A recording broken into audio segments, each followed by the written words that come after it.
Hello, this is Charting Man Dan of TheChartGuys, where we teach the little guy and girl how to utilize charts to manage their own trades and investments. What do I mean by the little guy and girl?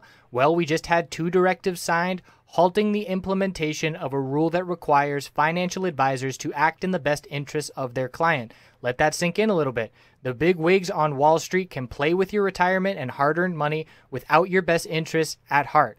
We currently have hundreds of members taking charge of their financial future, and we would love for you to come check out a free week with no credit card required to see if our services would be beneficial on your path to financial independence as well.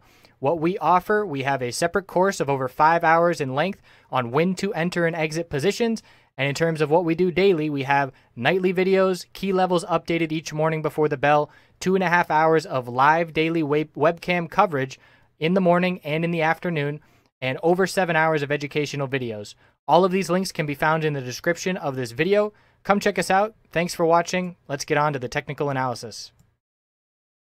Checking in on SPY IWM QQQ daily weekly time frame. So the bulls proved absolutely nothing today, and as soon as they were unable to break the high of yesterday, we could tell pretty early on that the bulls did not have momentum to get over that level. So we had a lower high form, a higher low. It's an inside bar as we head into tomorrow. We had bearish momentum at the end of the day. That volume is significant because the majority of that volume is clearly for the bears. You look at yesterday's volume and a lot of that was bear volume, then bull volume buying the dip.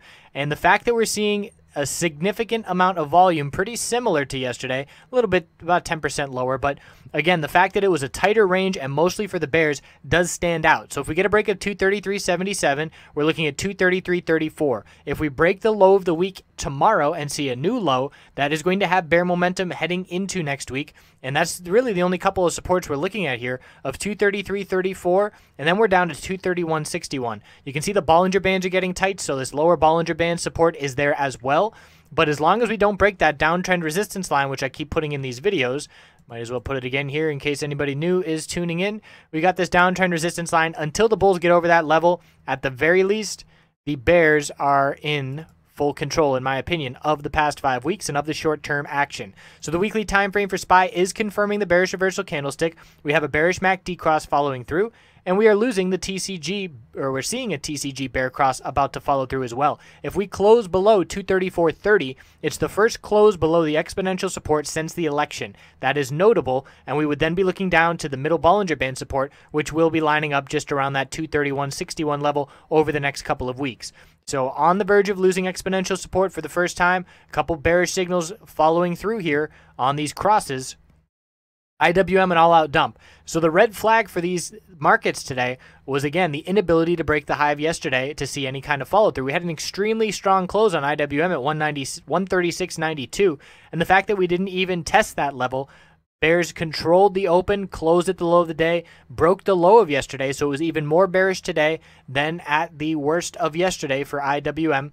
So we have bear momentum here as well. 134.92, 134.75, 133.83.